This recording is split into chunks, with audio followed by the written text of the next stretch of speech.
ಎಲ್ಲರಿಗೂ ನಮಸ್ಕಾರ. ಶುಭಮಸ್ತು ಲೋಕಕ್ಕೆ ಸ್ವಾಗತ. ಮಲೆನಾಡದ ಉಪ್ಪಿನಕಾಯಿ ಎಷ್ಟು ಫೇಮಸ್ ಆಗಿದೆ ಅಂತಂದರೆ, ಯಾರಾದರೂ ಮನೆಗೆ ಬಂದವರು ಉಪ್ಪಿನಕಾಯಿ ಕೇಳಿಬಿಟ್ಟು ಇಸ್ಕೊಂಡು ಹೋಗ್ತಾರೆ, ಡಬ್ಬಿಗಳಲ್ಲಿ ತುಂಬ್ಕೊಂಡು ಹೋಗ್ತಾರೆ. ನಿಮ್ಮ ಉಪ್ಪಿನಕಾಯಿ ಚೆನ್ನಾಗಿರುತ್ತೆ ಅಂತ. ಮಲೆನಾಡಿನ ಉಪ್ಪಿನಕಾಯಿ ಅಷ್ಟು ರುಚಿಯಾಗೇ ಇರುತ್ತೆ. ಅದು 1 ವರ್ಷ 2-3 ವರ್ಷ ಇಟ್ಟರು ಉಪ್ಪಿನಕಾಯಿ ಒಟ್ಟು ಕೆಡೋದಿಲ್ಲ, ಅಷ್ಟು ಚೆನ್ನಾಗುತ್ತೆ. ಉಪ್ಪಿನಕಾಯಿನ ಹೇಗೆ ಮಾಡ್ತಾರೆ ಅಂತ ನೋಡೋಣ ಬನ್ನಿ. ಇಲ್ಲೇ 50 ಕಾಯಿಗಳನ್ನು ತೊಗೊಂಡ್ಬಿಟ್ಟು ಕಟ್ ಮಾಡಿ ಅದನ್ನು ಸ್ವಚ್ಛ ಮಾಡ್ಕೊಳ್ತಾ ಇದ್ದೀವಿ. ಇಲ್ಲಿ ನೋಡಿ, ಇಳಿಗೆ ಮನೆಯಲ್ಲಿ ಕಟ್ ಮಾಡ್ಕೊಳ್ತಾ ಇದ್ದೀವಿ. ಇದರಲ್ಲಿ ಒಳಗಡೆ ಅದು ಗೊಟ್ಟದ ಹತ್ರ ಒಂದು ಸ್ವಲ್ಪ ಏನಾದರೂ ಕಪ್ಪಗಾಗಿದ್ದರೆ ಒರೆಸ್ಕೋಬೇಕು ಬಟ್ಟೆಯಿಂದ. ಇವು ಹೋಳುಗಳು ತುಂಬ ಚೆನ್ನಾಗಿರುವುದರಿಂದ, ಮಾವಿನಕಾಯಿಗಳು ಚೆನ್ನಾಗಿರುವುದರಿಂದ ಅದರೊಳಗೆ ಬೀಜ ಮಾತ್ರ ತೆಗೆದುತ್ತಾ ಇದ್ದೀವಿ. ಏನು ಹುಳುಕಾಗಿಲ್ಲ, ಒಳಗಡೆ ಚೆನ್ನಾಗೇ ಇದ್ದಾವೆ.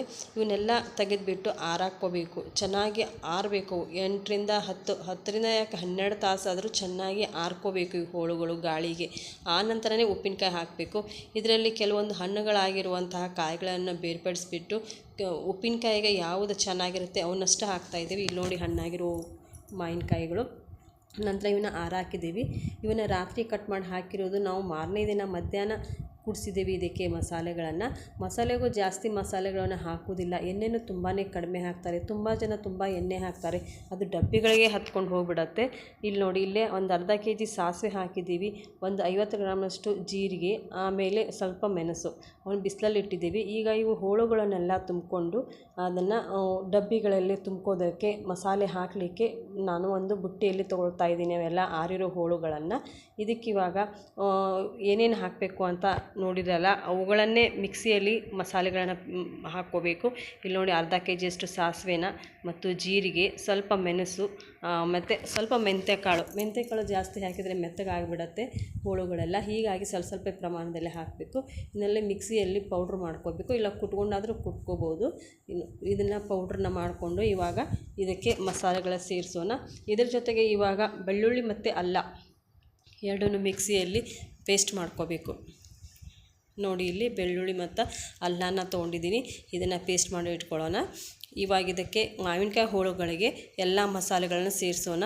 ಇಲ್ಲಿ ನೋಡಿ, ಇವಾಗ ಬೆಳ್ಳುಳ್ಳಿ ಮತ್ತು ಶುಂಠಿ ಪೇಸ್ಟ್ನ ಇದಕ್ಕೆ ಹಾಕ್ತಾ ಇದ್ದೀವಿ. ಇದರ ನಂತರ ಸಾಸಿವೆ ಪುಡಿ, ಜೀರಿಗೆ ಪುಡಿ ಮಿಕ್ಸ್ ಇರುತ್ತಲ್ಲ ಅದನ್ನು ಸೇರಿಸೋದು. ಇಲ್ಲಿ ನೋಡಿ, ಸಾಸಿವೆ, ಜೀರಿಗೆ, ಮೆಣಸು, ಮೆಂತ್ಯ ಅದನ್ನು ಸೇರಿಸ್ಬಿಟ್ಟು ಇದಕ್ಕೆ ಖಾರದ ಪುಡಿ ಸೇರಿಸಬೇಕು.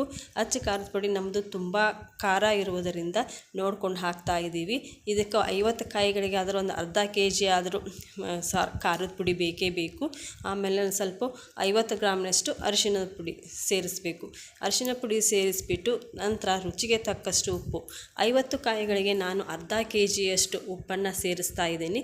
ಸೇರಿಸ್ಕೊಂಡ್ಬಿಟ್ಟು ಚೆನ್ನಾಗಿ ಮಿಕ್ಸ್ ಮಾಡ್ಕೋಬೇಕು. ಎಲ್ಲ ಹೋಳುಗಳಿಗೂ ಅದು ಸೇರ್ಕೋಬೇಕು. ಇದ್ರ ಜೊತೆಗೆ ಒಂದು ಸ್ವಲ್ಪ ಎಣ್ಣೆನ ಸೇರಿಸ್ಬೇಕು. ಎಣ್ಣೆ ಎಷ್ಟು ಸೇರಿಸ್ಬೇಕಂದ್ರೆ ಒಂದು ಅರ್ಧ kgಯಷ್ಟು ಎಣ್ಣೆನ ಸೇರಿಸ್ಬೇಕು. ಅರ್ಧ kgಗಿಂತ ಸ್ವಲ್ಪ ಕಡಿಮೆ ಆದರೂ ನಡೆಯುತ್ತೆ, ಅಷ್ಟನ್ನು ಸೇರಿಸ್ಕೋಬೇಕು. ಸೇರಿಸ್ಕೊಂಡು ಚೆನ್ನಾಗಿ ಮಿಕ್ಸ್ ಮಾಡ್ಕೋಬೇಕು. ಎಲ್ಲ ಹೋಳುಗಳಿಗೆ ಹಾಕಿರುವ ಮಸಾಲೆ ಮತ್ತು ಎಣ್ಣೆ ಕುಡ್ಕೋಬೇಕು. ಎಲ್ಲ ಕುಡ್ಕೊಂಡ ನಂತರನೇ ಇದನ್ನು ಡಬ್ಬಿಯಲ್ಲಿ ತುಂಬಿಟ್ಕೋಬೇಕು. ನೋಡಿ, ಇಲ್ಲಿ ಕಲಿಸ್ತಾ ಇದ್ದೀವಿ. ಇನ್ನೂ ಚೆನ್ನಾಗಿ ಮಿಕ್ಸ್ ಆಗಿಲ್ಲ. ಇದು ಮಿಕ್ಸ್ ಆದ ನಂತರ ನೋಡಿ, ಇಲ್ಲಿ ಇವಾಗ ಚೆನ್ನಾಗಿ ಮಿಕ್ಸ್ ಆಗಿದೆ. ಈ ಮಿಕ್ಸ್ ಆಗಿರೋದನ್ನು ಒಂದು ಡಬ್ಬಿಯಲ್ಲಿ, ಗಾಳಿ ಆಡದ ಡಬ್ಬಿಯಲ್ಲಿ ತುಂಬಿಡಬೇಕು. ಭರಣಿ ಅಥವಾ ಡಬ್ಬಿಯಲ್ಲಿ ತುಂಬಿಡಬೇಕು. ಯಾವ ರೀತಿ ಭರಣಿ ಅಥವಾ ಡಬ್ಬಿ ಇರಬೇಕಂದ್ರೆ, ಒಟ್ಟು ಗಾಳಿ ಆಡಬಾರ್ದು, ಆ ಥರ ಡಬ್ಬಿ ಇರಬೇಕು. ಅಕಸ್ಮಾತ್ ಗಾಳಿ ಅದು ಆಡಿಬಿಟ್ರೆ ಮೇಲ್ಗಡೆ ಬೂಸ್ಟ್ ಬಂದುಬಿಡತ್ತೆ, ಉಪ್ಪಿನಕಾಯಿ ಬೇಗ ಕೆಟ್ಟಬಿಡುತ್ತೆ. ಹೀಗಾಗಿ ಅದನ್ನು ನೋಡಿಕೊಂಡು ಗಾಳಿ ಆಡದಂಥ ಡಬ್ಬಿಯಲ್ಲಿ ಅಥವಾ ಭರಣಿಯಲ್ಲಿ ತುಂಬಿಡಬೇಕು. ಇಲ್ಲಿ ನೋಡಿ, ತುಂಬ್ತಾ ಇದ್ದೀವಿ. ಈ ಭರಣಿಯಲ್ಲಿ ಅಥವಾ ಈ ಡಬ್ಬಿಯಲ್ಲಿ ಫುಲ್ ಆಗುವವರೆಗೆ ತುಂಬತ್ತೆ ಇದು. ಆದರೆ ಇದನ್ನು 3 ದಿನದ ನಂತರ ನೋಡಿದರೆ ಇದರಲ್ಲಿ ಅರ್ಧ ಕೆಳಗಡೆನೇ ಇಳಿದುಬಿಡುತ್ತೆ. ಆ ರೀತಿ ಹುಳುಗಳು ಚೆನ್ನಾಗಿ ಮಿಕ್ಸ್ ಆಗಿರ್ತವೆ ಮಸಾಲೆಗಳು. ನೋಡಿ, ಲಾಸ್ಟಲ್ಲಿ ಒಂದು ಸ್ವಲ್ಪ ಮೇಲೆ ಎಣ್ಣೆ ಹಾಕಬೇಕು. ಎಣ್ಣೆ ಹಾಕಿದ ನಂತರ ಇದನ್ನು ಮುಚ್ಚಿಬಿಟ್ಟು 3 ದಿನದ ನಂತರ ಮತ್ತೆ ಇದನ್ನು ಇದೇ ಪಾತ್ರೆಗೆ ತಕ್ಕೊಂಡು ಮತ್ತೆ ಎಲ್ಲ ಚೆನ್ನಾಗಿ ಮಿಕ್ಸ್ ಮಾಡಬೇಕು. ಇವಾಗ 3 ದಿನಗಳ ನಂತರ ಮತ್ತೆ ತೆಗಿತಾ ಇದ್ದೀನಿ. ನೋಡಿ, ಕಲರ್ ಆಗಲಿ ಒಂದು ಸ್ವಲ್ಪ ಚೇಂಜ್ ಆಗಿದೆ. ಎಲ್ಲ ಕಲರ್ ಮಿಕ್ಸ್ ಆಗಿದ್ದರಿಂದ. ಆದರೆ ಎಲ್ಲ ಮಸಾಲೆ ಸರಿಯಾಗಿ ಮಿಕ್ಸ್ ಆಗಿರೋದಿಲ್ಲ ಅಂದ್ಬಿಟ್ಟು ಮತ್ತೊಂದು ಸಾರಿ ಮಿಕ್ಸ್ ಮಾಡ್ಕೋಬೇಕು ಚೆನ್ನಾಗಿ. ಇದಕ್ಕೇನಾದರೆ ಉಪ್ಪು, ಖಾರ ಮತ್ತು ಮಸಾಲೆ ಏನಾದರೂ ಕಡಿಮೆ ಆಗಿದೆ ಅಂತ ಅನಿಸಿದರೆ ಮಾತ್ರ ಮತ್ತೊಂದು ಸ್ವಲ್ಪ ಸೇರಿಸಬೇಕು. ಇಲ್ಲ ನಮಗೆ ಕರೆಕ್ಟಾಗಿದೆ ಅಂತಂದರೆ ಏನು ಸೇರಿಸಂಗಿಲ್ಲ. ಇವಾಗ ನೋಡಿ, ಎಲ್ಲ ನಾನು ಕರೆಕ್ಟಾಗಿ ಹಾಕಿರೋದ್ರಿಂದ ಈ ಮೇಲ್ಗಡೆ ಏನು ಹಾಕ್ತಾ ಇಲ್ಲ. ಚೆನ್ನಾಗಿ ಇನ್ನೊಂದು ಸಾರಿ ಮಿಕ್ಸ್ ಮಾಡಿಬಿಟ್ಟು ಅದೇ ಡಬ್ಬಿಯಲ್ಲಿ ತುಂಬಿಟ್ಬಿಡಬೇಕು. ನೋಡಿ, ಮಲೆನಾಡದ ಉಪ್ಪಿನಕಾಯಿ ಕಲರ್ ಯಾವ ರೀತಿ ಕಾಣ್ತಾ ಇದೆ ಅಂತ. ಇದನ್ನು ಇವಾಗ ಡಬ್ಬಿಗಳಲ್ಲಿ ತುಂಬಿಟ್ಕೊಳ್ಳೋಣ.